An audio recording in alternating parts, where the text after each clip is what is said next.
Hello friends, welcome to my channel Cluster Chemistry. In last video we have seen about quantum numbers. There are 4 quantum numbers, and out of these 4 quantum numbers 2 are already completed: principal quantum number and azimuthal quantum number, which is also called as angular momentum quantum number. In this video we will discuss magnetic quantum number and spin quantum number. So let's start with the video. This azimuthal quantum number will quickly revise because few points are left in the previous class. That it describes the subshell in which the electron is present. It describes the shape of the subshell, and it gives the angular momentum of the electron, which is given by capital L. Angular momentum is given by capital L, and each subshell contains a maximum of 2 into twice L plus 1 electrons in it. It means that if you put the value of L is equal to, let's write here, if you put the value of L is equal to 0, then 2 into 0 plus 1, it becomes 2. If you put the value of L is equal to 1, 2 into 1 plus 1, 2 into 1, this is 2, 2 plus 1, 3, 3 2s are 6, 3 2s are 6. L is equal to 2, 2 into 2 plus 1, so it becomes 2 into 2, 4, 4 plus 1, 5, 5 2s are 10, 5 2s are 10. L is equal to 3, this becomes 3 into, this is 2, 2 into 3 plus 1, so this becomes 3 2s are 6 plus 1, 7, 7 2s are 14. So this value indicates the electron capacity of each orbital or each subshell, the electron capacity of each subshell. Let's summarize here with the principal shell, that is a principal quantum number. Here the value of n, small n indicates the principal quantum number, and the value of L, permissible value of L, will write here. We know the permissible value of L starts from 0, 1, 2 up to n minus 1. It means that it will start from 0 only, and it will end up with the n minus 1 values. Then possible subshell will write here, possible subshell, and number of subshell in shell, number of subshell in shell. Okay, let's start with these values. Principal shell, if the principal shell is K,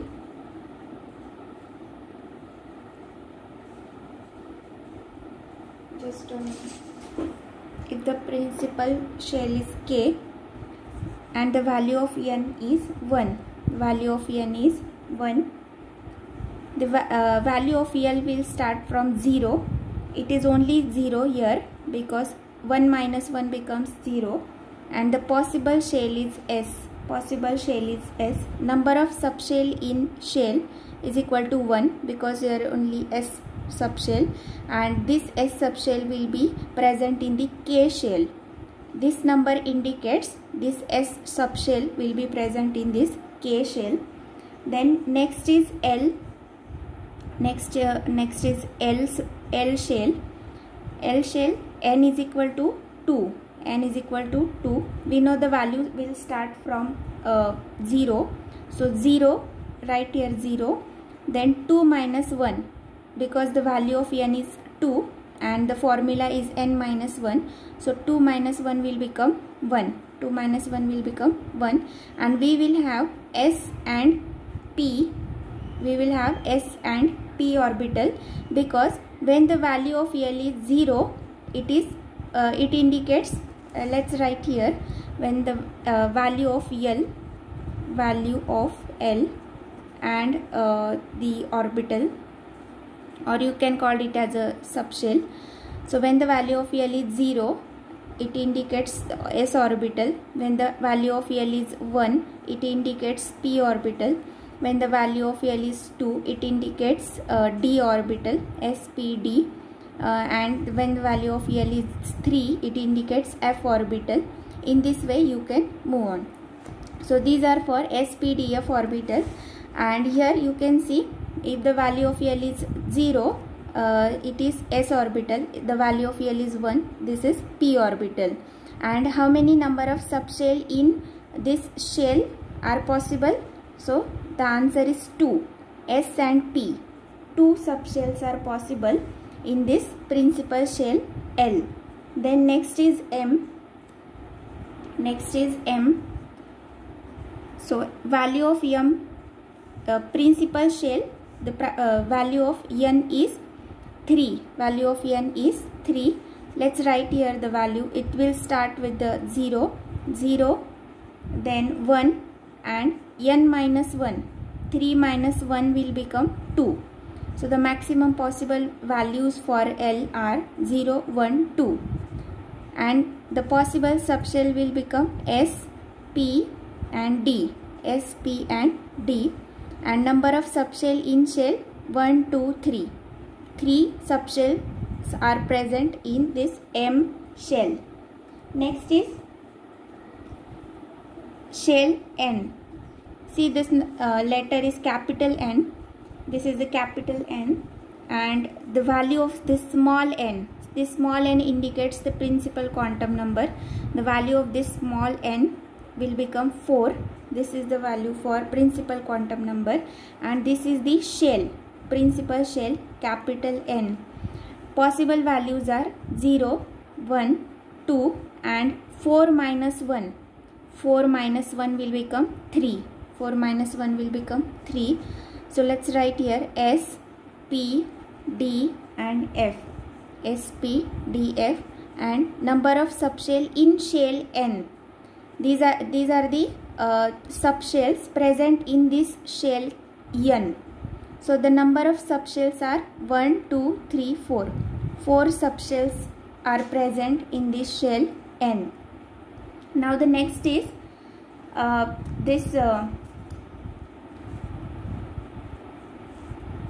values of L. Remember these values of L carefully. When the value of L is 0, it represents the S subshell. You can call it as orbital also or subshell also. When the value of L is 0, the subshell is S. When the value of L is 1, the subshell is P. When the value of L is 2, the subshell is D. And when the value of L is 3, the subshell is F. Always remember this value. We are going to use this value to calculate the term symbol. Term symbol and microstates, very important point for the competitive exam point of view also, and for your MSc exam also, semester exam also. The next quantum number is magnetic quantum number. Next quantum number is magnetic quantum number. Magnetic quantum number is denoted by small m. It is denoted by small m, and this quantum number depends on the value of L. And we know that what is L? What is this L? This L indicates azimuthal quantum number or orbital angular momentum quantum number, and these are the integral values for M. Integral values between minus L to plus L. Minus L to plus L through 0. Minus L to plus L through 0. It means that if the value of L is, let's take 0 first, because we know that the value of L starts from 0 also. So L is equal to 0, then M will become 0, m will become 0 because we cannot write minus 0 to plus 0 through 0. So just write 0 here. Let's take for L is equal to 1. Let's take for L is equal to 1. L is equal to 1, then m will become minus 1 through 0, means you have to consider 0 also. You know the number line on right side of the 0 we have positive numbers, on left side of the 0 we have negative numbers.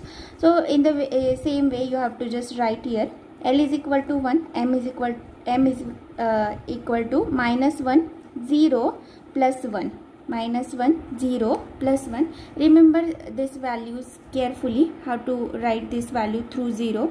For 2, L is equal to 2, m will become minus 2 minus 1 0 plus 1 and plus 2. For L is equal to 3, m will become minus 3 minus 2 minus 1 0 plus 1 plus 2 plus 3. So these are the values of magnetic quantum number. If you know the value of azimuthal quantum number, if you know the value of L, small l, then you can find out the values of magnetic quantum number. Then what is the significance of this magnetic quantum number? This magnetic quantum number gives the distribution of electron cloud in space around the nucleus. Around the nucleus there is a three-dimensional space, we called it as orbital, and this quantum number gives the distribution of electrons present in that three-dimensional space, or you can call it as an orbital. M tells to which orbital an electron belongs.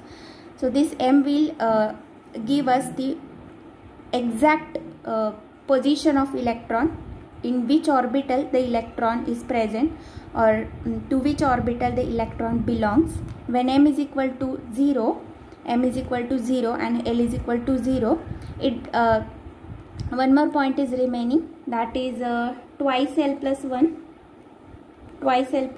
values. Twice L plus 1, this formula is again very important. So what is mean by twice L plus 1? Twice L plus 1 is total number. Every time you don't need to write like this, minus 1 0 plus 1 minus 2 minus 1 0 plus 1 plus 2.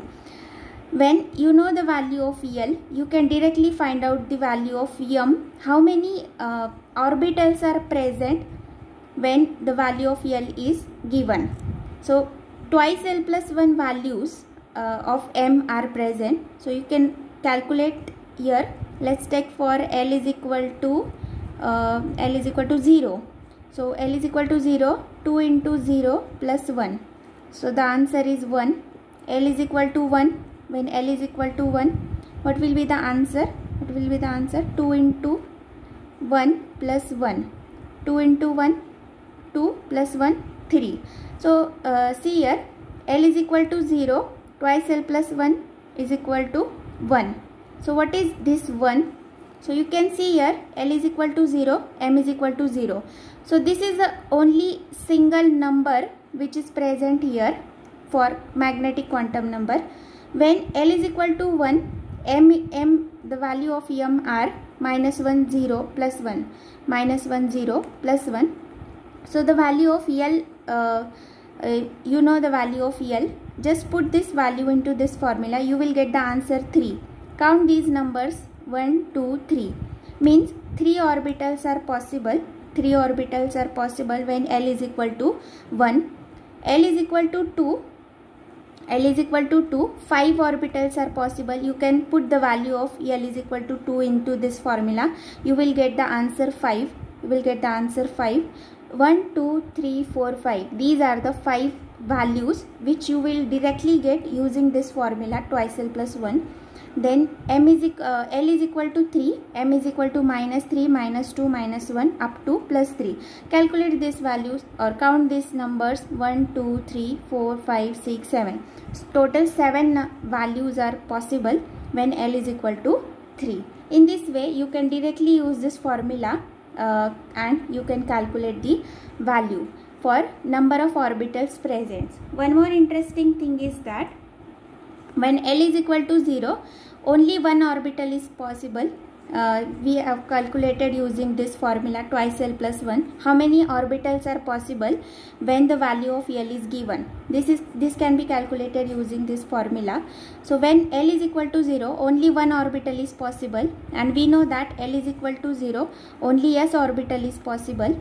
When L is equal to 1, 3 orbitals are possible. When L is equal to 1, 3 orbitals are possible. This is S.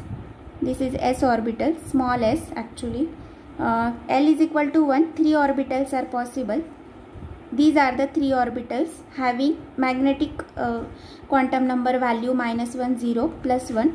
So you can write it as a px, py and pz along the x-axis, along the y-axis and along the z-axis. These are the p orbitals. 3 p orbitals are possible. For L is equal to 2, we know the orbital is d. So there are 5 d orbitals possible. For L is equal to 2, 5 d orbitals possible. And which are those 5 d orbitals? dxy, dyz, dxz, dx square minus y square and dz square. So these are the 5 d orbitals. I'll write here dx square minus y square and dz square. These are the 5d orbitals possible for L is equal to 2. Then for L is equal to 3, the value of L is when the value of L is 3, the orbital is F, or the subshell is F. So you can write like this. For L is equal to 3, there are 7 orbitals possible. 7 f orbitals are possible. 7 f orbitals are possible. So let's summarize. L is equal to 0, only one orbital possible. When L is equal to 1, 3 orbitals are possible. 3 p orbitals are possible along the x-axis, y-axis, z-axis, px, py and pz, and their values are -1, 0, +1. For L is equal to 2, 5 d orbitals are possible. 1, 2, 3, 4, 5. So these are the 5 d orbitals named as dxy, dyz, dxz. See these orbitals, these first 3 orbitals, these are planar orbitals and they are non-axial in nature. These are non-axial, and these are axial orbitals. These are axial orbitals, dx square minus y square and dz square. For L is equal to 3, there are 7 orbitals possible. 7 f orbitals are possible, and the capacity of each orbital is of 2 electrons. Each orbital has capacity of 2 electrons, means s orbital has maximum capacity of 2 electrons. Here 3p orbitals are possible. So px will have capacity of 2 electron, py will have capacity of 2 electron and pz will have capacity of 3 electron. Togetherly 6 electrons are maximum 6 electrons it can occupy. S orbital can occupy maximum 2 electron, p orbital can occupy maximum 6 electron, d orbital can occupy maximum 10 electron, and this f orbital can occupy maximum 7 electron. It is written here previously. We have written here s orbital can occupy maximum 2 electrons, p orbital can occupy maximum 6 electron, d orbital can occupy maximum 10 electron, and f orbital can occupy maximum 14 electron. So this is all about the magnetic quantum number, azimuthal quantum number and principal quantum number. We have summarized a lot of things here in this small chart, and we'll get next information related to the spin quantum number.